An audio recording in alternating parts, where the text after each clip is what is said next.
Well, hey, good morning. This is Tuesday, April 13th, and you are with Derek Demore of Futures Demore, and so happy to be with Futures Networks Live, where yesterday we had Anthony Credelli.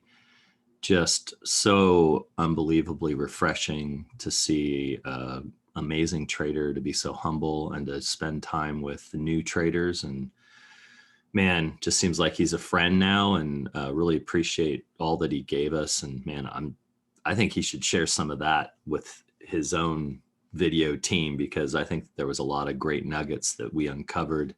Some of the questions that were asked were amazing. But anyway, thanks again for him coming yesterday, and I think that'll be available to our members. Just going over opening bell, one of these rare days where you see things super well.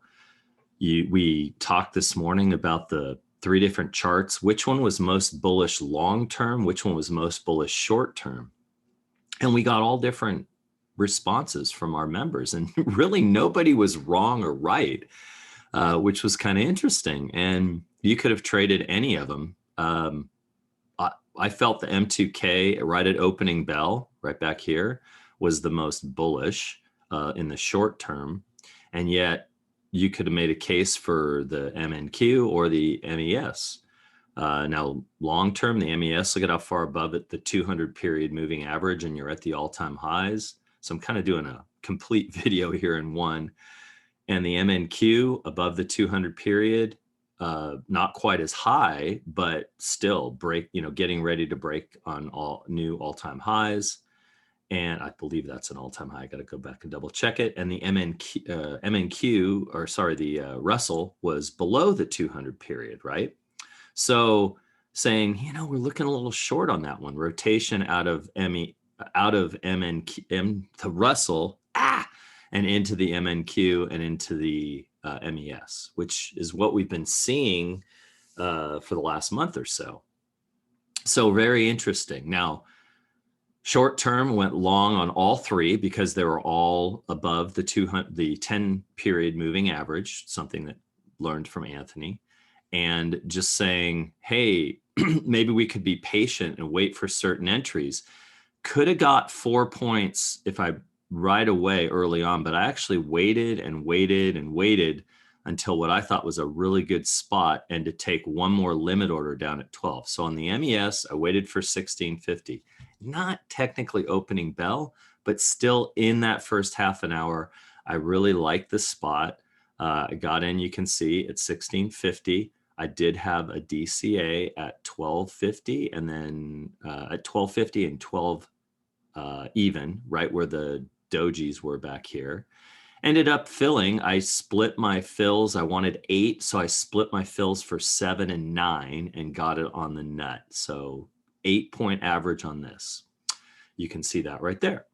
On the MNQ, got in right away, pretty much. Let's see. Oh, no. I did wait on that one too. So the M2K, let's look at that one first. That one I got in right away. In fact, it was pre-opening bell, like a minute before, got in.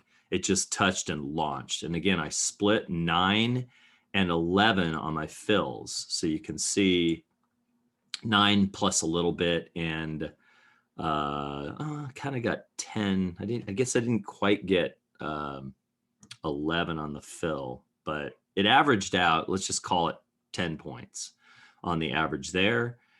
And then and again, that was a beautiful trade. And then it literally turned around and went south on me. I thought that there was a good entry. I got in right at the 200 period, and it stopped me out on a different trade. That wasn't an OB trade, but so I did lose a little bit back there. But the OB itself was amazing. You can see I got in at night. I waited. I got in because it pierced what I thought was the old all-time high. Again, I got to double check that. Came back, got in right on it, and then it just launched. And so I split it, and I did like 13 or 14 and 34. So that averages out to 24. Wow, I did better than I thought. So 24, 10, and 8. So 42 points this morning. Very excited on 2 contracts. Want to talk about how I did yesterday. I don't even know how I did on the 3 calls. I've been not doing so well on the end of day calls, but you can kind of see where the markets are setting up. And I did want to point out, talking to the members this morning about one thing. I noted this channel line, and that Travis and I have been talking about where you'll get an anomaly that'll close and then it'll get right back in the channel, right? And then I felt when opening bell was a half an hour away and this came all the way down, and I said, hey, there's some wicks, there's some fodder below the trend line. But I said, as long as this closes back above this trend line on the 1 hour, well, we're back into bullish territory and we've got a rising wedge. So was pretty excited to get in right at that spot, which is kind of why I picked it. And the channel line spot matched at 18. It matched the 200 period moving average. So I was like, hey, I like that. So that was one of the reasons I chose that spot, if you want to know. So you can see the three charts. I really like this triple play look. It kind of gives you an overall view in general. Let's see how I did on the end of day calls, and then we'll wrap it up for today. All right, we're going to go with the daily on the Russell right now.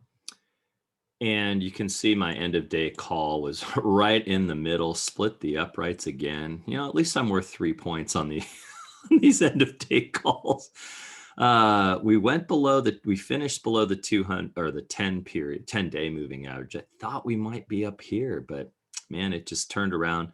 One thing that I noticed is we're following the other side of the trend line and we're touching.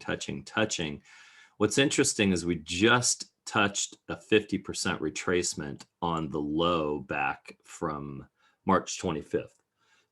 So is this a low potential? And it coincides with the 50-day moving average. So, and the a little bit below the S1, all good spots for a turnaround.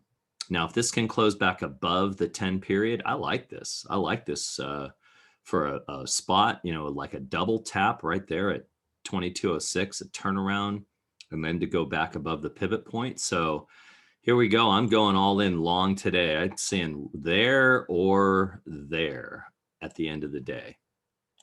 I haven't looked at maybe the 4 hour real quick just to see. Sure, I'll stick with it. We'll see how it goes on this one. So on the MNQ, the NASDAQ, I came pretty close. It was an inside day, so it didn't break, the prior high. And now I've got to go back and double check. Yep, that was the old all-time high that we were touching. So we did pierce it today. This is a new all-time high, ATH. Let me write that down so we can. So yeah, new all-time high.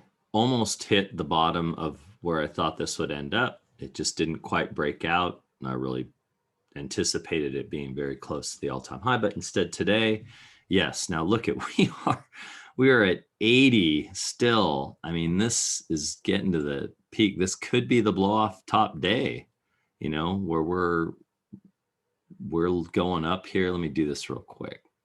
I mean, unless we get some kind of crazy blow off reversal at the end of the day, I just see this staying above the all-time high today. Now, tomorrow, if this is the blow off top at the end of the day, I might go short here, especially if it, comes below or it hits the 2 sigma.